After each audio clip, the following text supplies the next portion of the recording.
What up, what up, what up?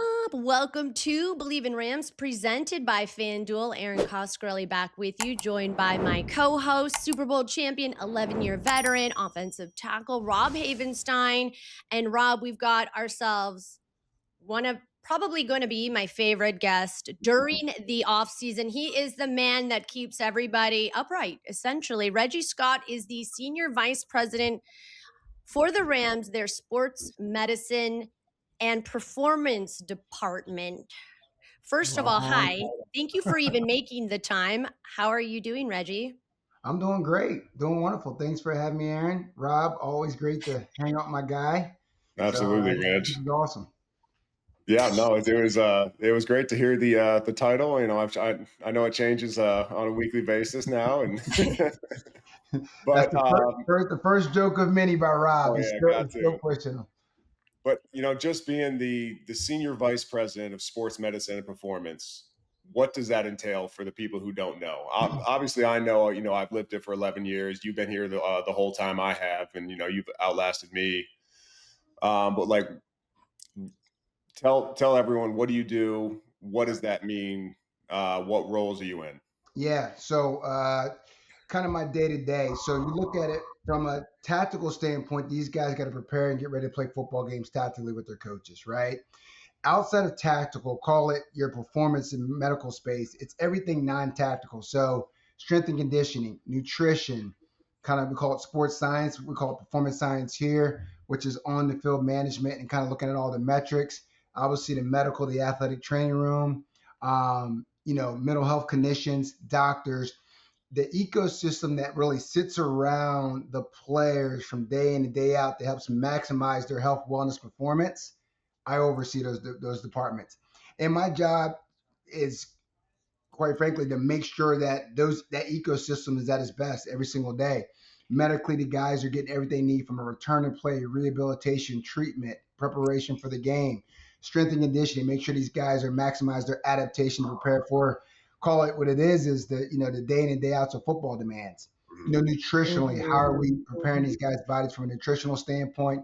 And then working with our head coach to make sure that the on-field preparation tactically is matching up with the performance metrics to make sure that we're building appropriately and adapting appropriately to handle the day in and day out of football, which is high demand, repeatedly snap in and snap out, and then all the recovery process after that, and then medically, doctors, surgical, medical care, mental health care, you name it. And I was to make sure that's running on all cylinders and vertically communicating with the coaches about that and making sure that, Rob is happy with the service that he's getting provided day in and day out. So that's kind of probably the best way to put it.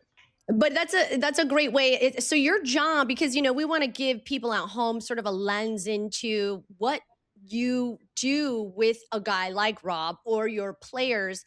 And when you look back, I mean, it's a 12-month. Fans don't even have an idea of what you guys are doing. It's not just like 3 months, 4 months out. This is a 12-month program for you, right, Reggie? Do you look back at last season and go, wow? Yeah, yeah. Wow. It's a lot, and Yeah. you're exactly right. Nobody has no idea what it takes to play this game, and I truly think American football. I really think we have such a unique sport because the high intensity, the high contact integration, all the contact, the high intensity, the strength demands, the power demands, but also speed, agility. It is just you got guys on the football field, Aaron, that are 145 pounds, and some of them are 345 pounds. Just the dynamics of that even is crazy. Exactly.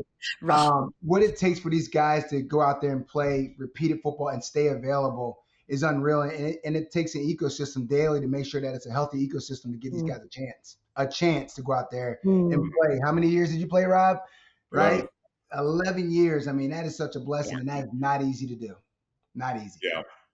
What would you say is, I was lucky enough to squeeze out 11 years. Like, what would you say is maybe some of the best characteristics of guys to like maybe correlate to who makes it, who doesn't, like what are like some of the characteristics that you see in some of the players that have stuck around for a long time? Are there a bunch of similarities across the board, or are they all One individuals? million percent. And this has been awesome. I get asked all the time, the rookies, give them a nugget. What nugget can you give them? Well, the best Mhm. players in the world that done it for a long time gave me that nugget. I'm not inventing this. Right. And here it is. It's really simple.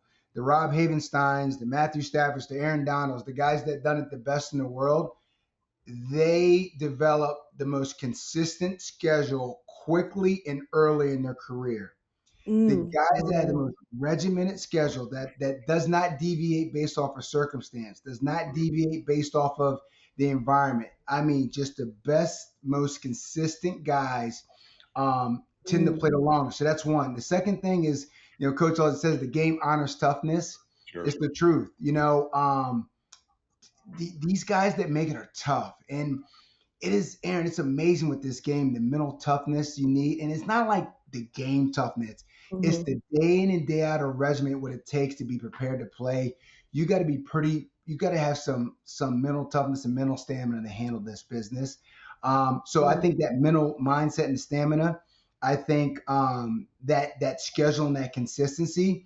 And then Mhm. also too, I do think there's a concept carryover that people that off the field have healthy lives, really does correlate to on the field. I really think the correlation to being a really high character person, I think it Mm. affects that. Those are my three nuggets, if I had to give. I mean, we could literally talk to you for so long because each thing you say has its own sort of subtext of when you say healthy lives, like what does that mean? But again, we want to maximize our time. One of the things that Rob and I were speaking to before you jumped on was how much of players' performance is trust and relationship building, which my time as media inside the building, that word and character were used quite often. This is kind of a question for you, Reggie, but also for Rob as a player. How important is relationship and trust when doing what you do, Reggie, which is you're getting these guys in a locker room and you're having them open up about, and football is can be a macho guy sport. They don't want to say they're feeling injured. They don't want to say they're feeling hurt. That might mean they're going to be taken off the field. Relationship and building and trust, how important is that in terms of what you are doing strategically at the Rams? Yeah, it's everything. Mhm. I cannot do my job without trust and relationship, full stop, right? Just can't. And here's what I always say too to that, and I taught my staff this: relationships outside of what I mean by relationships outside of the relationship between patient and athletic trainer for the care of them, strength coach and player, like relationships because you truly care about the guy. Relationship with Rob because I care about Rob for who he is. He's Rob Mhm. Havenstein, a guy that I get to know. I don't want our relationship to be based on our connection Mhm. with medical care. And here's why. I'm not going to bat 1,000 with medical care. Things are not going to always go right. We're going to make some. We're going to try to do this, and it didn't go our way. But what I hope Rob knows is that I have a relationship with him that he knows I do genuinely care about him. That if we don't want to bat 1,000, he knows I was in his best interest. And I think that's powerful. Mhm. And so that trust and relationship is based on spending time with Rob, getting to know Rob and all the other athletes that I've gotten to know over years, and not just because I'm an athletic trainer that has to take care of him. I think that's very, very important. Yeah, no, 100%. I mean, at some point, you already said it, like, hey, the barbershop is rolling right now, but even just to have the name of the athletic training room and everything, like you call it the barbershop because you want it to be, hey, if guys got time, they want to come in and kick it, crack some jokes, maybe get some, work done while they're already there. Like, I mean, I Mhm. remember in previous administrations, it was maybe once said like, hey, you can go ahead and get, other sicknesses going into the training room too much and stuff like that. But that's not a culture that you try to breed and cultivate and tell guys. It's like, listen, this is a place where you can come in, you can get your work done, you can get extra work done. If you're hurt, you need to be here. If you're not hurt, you should be here so you don't get hurt. And all that stems from, honestly, a place of love. because, I've known you 11 years. We've worked, a long time through a lot of different injuries, a lot of different circumstances that are probably, ever changing every year. And so the amount of love that you put into the room and put into each player, as long as it's like reciprocated back, is 100% just out of this world. And so, that's something I want everybody to know, where this relationship just doesn't happen. It's worked on. It's clear. It's communicated, and everything goes well. That means a lot, man. Thank you for that. That's powerful, and that's what we're trying to achieve every day. And that's exactly what we do it for, man. It really is. So I appreciate that. That means so much. Absolutely. I mean, I hear, sort of respect is really at the forefront for both parties, the player as well as the coach or the trainer. You really ultimately respect the other, that they're bringing their very best, which actually, lends me right into this sort of next question, because you're with the NFL. You represent the NFL, the highest performing athletes in our country, maybe, globally, arguably. And that means it requires you to be so on the front lines of the very latest technology and education. I had heard that you sourced the Immortal Chamber. It became this thing during training camp, and that was part of your you wanting to make sure you had the very best for your players, for your athletes. So how do you stay sort of so dialed in when it comes to technology advancements? I think being in LA, we kind of all care about that. Yeah. Are you always educating? Like, how are you finding out about these things? Yeah, I think it starts with, and not just me, my staff. Everybody on our staff are lifelong learners. We're always looking to learn. Very contagious people that I'm around. So really fortunate and blessed to have such a great staff. And that's our mantra. We want to be lifelong learners. We always want to be searching for stuff. And Erin, call it what it is too. You're right. Like, I mean, I get emails daily. I mean, everything comes to our front door. So there's a level of, staying curious. We want to stay on the edge, but also screening, right? I mean, if I took every product that came across my door, Rob would hate me, right? So there's this balance of making sure the product's safe. Does it have evidence behind it? If it doesn't have evidence behind it, does the concept make sense that we think it'll fill a gap that we're trying to achieve?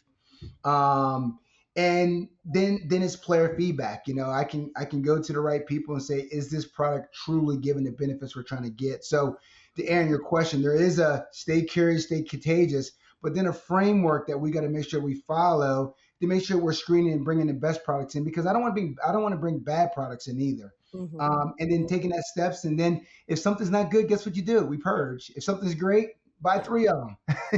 So that's kind of the process. I mean, that's interesting to me. And I think the other part about the Rams organization is how dialed in and connected you are, and how much the coach seems to care. How does that relationship work when it comes to Sean McVay? Are you like, and real talk, do you talk to him are you on the phone with Sean McVay every day? Daily, all the time, constant communication. And there is no chance I can do my job without having the support and the alignment and synergy with our head coach. And I am absolutely fortunate and blessed that we wake up in alignment, meaning like I don't have, and that's what's really important. And I think in my role, and this will be really important for like anybody that would be in my role, is philosophy and synergy organically is so critical. There's a lot of great coaches out there, but not mean that their philosophy is wrong or mine's wrong, but that synergy to do this role of performance with tactical, it has to be in complete alignment. And that's what we have. Sean is absolutely all in on making sure that not only tactically are we peaking, but are we peaking from a readiness standpoint and performance standpoint. And he marries it too. And to this point now that we've been together for 10 years, he has it so dialed in that, I mean, we're even like his twins. I can go down there like, Reg, I know we need to take off our period. We need to take off a rack. And it's like, man, so it's pretty magical. And I'm really fortunate and blessed that we wake up. And then he challenges me just as much as I try to challenge him on things, and we grow together, and it's been great. Has there been any like big change from when Sean first took over being such a young head coach? Mm. And obviously you had been there for a while and, kind of, had your status in the NFL and, Sean's always been a pretty open guy. But like, has there been a big change from when he first started to 10 years later to where he is now? Yeah. And it starts exactly what you said, Rob, from day one. He was honest and says, I don't know this space that well, Sure. but he was open to learn it. And then when, just like him, how smart he is, when he started learning it, he started coming up with ideas that made us better. So that definitely has evolved. I would say it went from, kind of, one of those things where, hey, let me be a lifelong learner himself. He was kind of, a sponge, if you will. Then his creative mind started working and we started growing together, both of us. He would challenge me on things. I'm like, man, that's a great idea. And now we're really coming into sync on a lot of things. And then we're still growing, but that evolution did happen, Rob. And it's really cool to have a coach that's all in on this stuff. I mean, it's for sure. I mean, that's a great point in that you guys are both so curious. And also, I think, how involved are you when it comes to the draft process? What do you specifically look for? And has the draft process changed since, Rob was there, essentially? Yeah. Yo, gosh, just like everything when exploded with data, with metrics, Erin, 10, 15 years ago, the metrics that we're looking at now is off the charts. And that's in all spaces, right? Data, metrics, we know AI is coming in hot. So it has definitely evolved. My role specifically is kind of risk profiling, right? It's looking at, the athletes that we're looking at. There's 330 guys that go to combine and another, declare for the draft 200, 300, 400 people. So we have to take all these guys and look at their history, look at their injury history, look at their medical combine, physical, and basically risk profile. And my job is to be able to tell less probabilities, the best case to say it, of the risk in terms of, the availability and how well and how long will this player go. It's not obviously exact science, but that's kind of my role in that. And then get that stuff to less and less, and show and take that one piece of data along with a lot of other data to make good educated decisions on draft day. Was there maybe one guy in particular who maybe you were a tad bit wrong on? So this is the best story ever, Erin, and I'm glad I get to tell it on this podcast because I owe it to the world telling this. So obviously, true story. Rob goes to the combine, and obviously coming out, and his risk profile wasn't the best. Had a couple of shoulder surgeries, little arthritis on his shoulders, knee surgery, little arthritis on his knee. It's like, man, this guy's got a couple dings here and there in football, and so we kind of gave him a little bit of a grade where it's like, a little bit of a moderate to high risk. I don't know if this guy's going to make it, a few years or not, and so so what we try to do, Erin, is these guys, obviously you don't want to take too high in the draft, right? And so, draft day comes around and Les comes over and he comes in, he says, hey, Reg, tackles are coming off the board. This is the last tackle on the board that can play football that we really believe in right now. Like, this is kind of a guy we really like, we want, and he's here. And, your grade's not the greatest right now. And I went, okay. And he says, we're taking him. I said, obviously, you're general manager, of course, you take whatever you want. So he takes him, he goes in, and I'm like, you gotta be kidding. I mean, Erin, I was like, what are we doing? Les is like, whoa, Horsey, we're taking him. You need to be all in. You got it, Les. You got it. I'm sorry. I overreacted. We're all in. And to this day, old Rob comes in, and 11 years later, the best right tackle to ever play the game. Barely missed any time. And it's funny, he is one of my favorites. And I say it all the time. I said, I am glad Les did not listen to me on that. He's the best. But that is a true story. So, wow. Yeah. So my risk profile doesn't matter. I didn't figure that one out until 7 years later or something like that, when maybe Tyler Williams, the head guy for the Vikings, had brought it up on a golf course. Yeah. So you gotta be honest with you, Rob. Reggie was really mad when we drafted you. I'm like, oh, Rob. I was like, no, I've never heard that story. Why don't you go ahead and tell me? So, Rob's ears perked up. Yeah. Yep, that was But a fun one. I think it's what's interesting about it is it kind of goes back to what you said in the beginning, Reggie, which is if you're able to do things consistently, why do you think Rob seemed to prove you wrong? Right. And so here's the algorithm. It is the Rob Havenstein algorithm. One of the Yeah. things that we looked at in that case was seriously Rob's demeanor, his character. He was tough, and that is a variable. So now I got a guy that might be a high risk profile guy. Maybe he had a couple surgeries. First thing I ask is, me and Les say it all the time: is he tough? Does he miss time? Is he available? What's his daily rhythm and consistency about? It's the things that Rob is, Wow. and that's part of it. So now we can look at those things, and now I can make a more better educated, probability, Sure. assumption on if guys are going to make it or not. And it's all to the Rob Havenstein algorithm is what we call it. I appreciate it, Reg. Yep.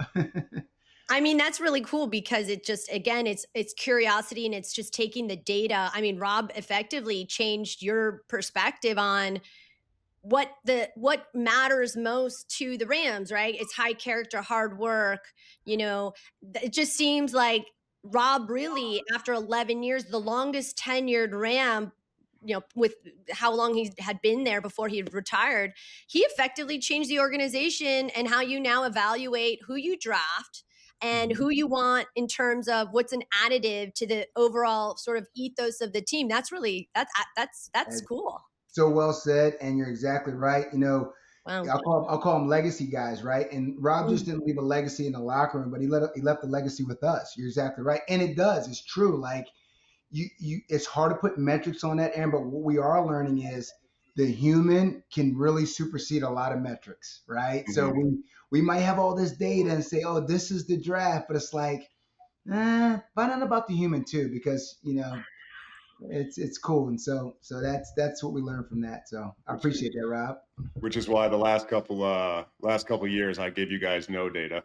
Right. Like I'm tough. That's all you need to know. You don't need to know how high I jump or anything like that. I'm fine. I'll let you know. Rob's gonna show up. That's what it matters. That's right. I'll be there. That's so Yeah. good.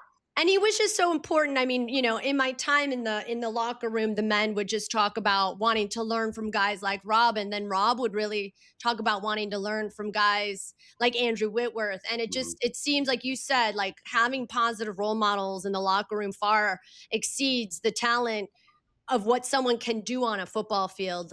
Obviously, even, Sean McVay did a really cool interview, I think yesterday, the day before. And just the fact that he realized he wasn't going to be a pro football player, but look at his impact has done, he's changed the, in many ways, you could say he's changed the NFL. I want to be really respectful of your time because we could talk about this for so long, but the schedule getting released, Reggie, at what point did you start losing sleep when you saw and heard the Rams were going to go to Melbourne, and for the second straight year, they now have the second most air miles? I imagine that is taxing. How do you evaluate the schedule release, and at what point do you feel like there's particularly stretches of physical demanding parts of the schedule? Yeah, that's a beautiful question because really you're exactly right. That's a very important piece of this puzzle. And obviously when the schedule dropped, we obviously know we're going to Melbourne, but 7 primetime games. I mean, Sunday at 1:00 just doesn't exist for the LA Rams, and it's awesome, right? It's exciting. It's great to have that opportunity to play on primetime games. But once again, Aaron, what is the most things that we learn from these players? Consistency. So now we got a little bit of disruption of consistency, right? We might play on Friday. We might play on a Wednesday. We might play on a Sunday night, Monday night. We're going to play overseas. And so what I try to do, and I do sit down once again with unbelievable experts, Sebastian, our dietitian, I do a lot of stuff with him because you think believe it or not, in the world of nutrition, timing is very important. When you eat, how you eat, when you do protein. So they're naturally very good in terms of circadian rhythm and scheduling. So sitting down with our dietitian, sitting down with our ops department, what type of planes are we flying, all that stuff, sitting down with our staff, recovery strategies, and really mapping out week by week what's best for us and coming up with our own algorithm on what's going to be best for our players by trying to maintain consistency. Because I know that's most critical. If Rob can stay consistent throughout the season, we do what better. So now I got a non-consistent schedule. I got to find a consistency. And then when I lose consistency, how do I get a guy turned back over quicker? How do I get Rob to recover quicker when we have a Thursday night game when we played on Sunday, right? And so there's my hacks in that area. And so not to get too much into the competitive advantage of all these things, but that's kind of my conceptual concept on that. And we dig deep into that because I think that's a critical piece for our success. I mean, that's amazing. I'll let Rob go. I have maybe one more question, and Rob, go for it. Do you have any? Yeah, I mean, I was thinking about asking, thinking about not. It was just basically the challenges that going to Melbourne present. Obviously, like it's a long flight, longest the Rams have ever been on. Obviously, we've been to London many a times before, but it's just such a different animal. Like, what kind of challenges does that really pose overall? Can you get into specifics of how early are you going early? I'm sure you already know that. You're going a week early, 2 days, 13 hours before, like London. Yeah. I'll tell you. I won't tell you when we're going, but I will tell you what was disruptive about it because I think that's important. And that is, like, to me, schedule, consistent. Like, these guys like they're so routine. So Erin, so in terms of, like, even Rob, like, every night out of his bed is out of his rhythm. Right. Every night he's out of his rhythm on his daily rhythm. He's out of his circadian rhythm. So, how do we maximize that is really important to me. Another really important to me is time on plane, like hydration. For every hour, making sure guys are drinking 16 to 20 ounces. You get very dehydrated. And then this thing called circadian rhythm. So every time zone, every hour you change over, that's basically a day that it will take for you to get acclimated. And the research tells us that. So let's say we go 3-hour time zone. It takes 3 days for us to get adjusted in that time zone. So hence the reason when we went to London, we went over to the East Coast, adjusted those 3 hours. So now we're only 5 hours difference instead of 8-hour difference, and adjusted that. But like, we did things, and Rob knows this, we had to get the guys up earlier. I mean, that Friday team meeting, Rob's getting up at 6 a.m. for a team meeting, and they're all yelling at me like, why the heck are we up this early? But we're trying to adjust them to London. So all these little things go into play on every little nook and cranny. So we got a nice little plan when I hope we go to Australia. Let's see what the outcome comes in. But, we got the 49ers still in front of us. So we'll just keep it at that and see if That's right. Understand. That's right. That's right. We'll keep it on the DL. But what it says to me is that you guys, the NFL and the fans think the Rams are incredible entertainment. That's what that says to me. And unfortunately or fortunately, you guys are going to have some extra hurdles along the way. I know we need to wrap up. When it comes to the draft and you're bringing in a rookie, this was a question I was so curious about. What's the first thing? Because I think people think of going from college to the NFL, it is game speed. When you get your hands on a rookie, what's the first thing you try to do or work on them as soon as they get in the building? Yeah. So I'll tell you, and it was funny. We just kind of made some adjustments this year. Think about this process, Erin. So 4 years of college, 5 years, 6 years now, right? These guys get into college. They get done. Let's say you're a playoff team or whatever. You get them mid-January or late December or whatever. These guys go right into combine training. All right. So they get no time off. They go right into combine training, which is what? Running the 40, bench press, position drills. Not really football demands training, but training and prepping for testing. So you do all the way that. You got your combine in February. You got your pro day in March and April. So you're training for your pro day. After that, Erin, you go to top 30 visits. You're traveling all over the world, meeting with teams, doing Zoom calls, people getting to know you. You got draft parties. You got your agent pulling you here. And all of a sudden, you get drafted, and it's like, oh, go play football. So the question we ask ourselves when we onboard these rookies are they ready to play football? They have no time off. They've been training for the combine. They've been top 30 visits traveling the last 30 days before the draft. Probably not being able to train. Rob knows all this. And then you come in and go full steam ahead football. And so to answer your question, Erin, we onboard them. Slow down.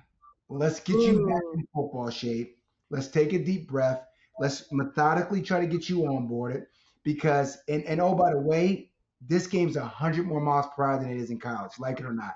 You're taking the best of the best, the top 1% to 3%, and put them together and say, go play football. And so what we do is we slow it down, we build them back up, we get them back in football shape, and we slowly ramp them because the right tackle is nowhere near in shape or has the capacity as the Rob Havenstein that's been here for 8 or 9 years. And his eyes are like this, his heart's like this, and we're going to ask him to go out there. And so that's kind of our approach. And I think it's a really good methodical approach to onboard him a little bit more appropriately. I mean, it makes so much sense. And Reggie, we're so grateful. You know, Rob speaks so highly of you, and to get this time to sort of give us some insight into, you know, a team that the NFL thinks is going to be good TV this season. We're so grateful because we know how busy you guys are over there, and we appreciate it. So I'll let Rob say goodbye to you because you know. Reg, appreciate it, man. You know, obviously we spent a lot of time together, man. I really appreciate you jumping on. I love you, man. I appreciate you. Nah, I love you too. And Rob texted me and called me, asked me to do this, and it was a no-brainer for me when Rob asked. He's an all-timer. He's the Hall of Fame in the barbershop, as we call it. That's right. And so he's the best. So happy to do it. Erin, obviously all the stuff you do for us, thank you so much. And I always love it that you guys get a little inside scoop on what we do. I think it's great for our profession, for people to get a little sight of what we do. More importantly, too, to see what these players go through every day and day in and day out. So really, really cool. I mean, just real quick. I mean, the narrative around, you know, athletic trainers is that you guys are just water boys and you can make $60,000 a year by squirting water. And so that's not what happens, guys. Like, basically doctors out there caring for your medical side.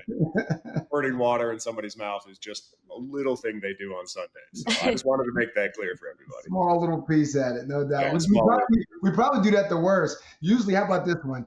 Every time we're on the field, like, you know, of course, you know, the training camp periods are over and the offense comes off the field and they're dead. And if Rob doesn't have some water within at least a foot of him, water, where is the water? And it's like, pop, right here, you know? So we're really horrible at giving water out. So believe it or not, that's probably the worst that we do. So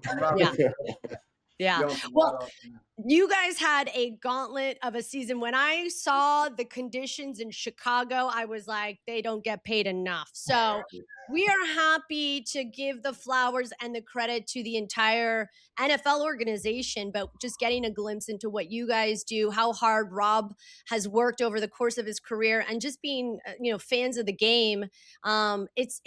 We appreciate what you guys are doing and servicing each other and helping the other players and advocating for better player safety and health. So Reggie Scott, we so appreciate your time, Senior Vice President of the Rams Sports Medicine and Performance. Rob Havenstein, you're the man. We love you so much. We're so grateful we have your insight. Rob Havenstein, and I'm Erin Coscarelli. Thanks for listening to Bleav in Rams. We'll see you then. Bye, guys.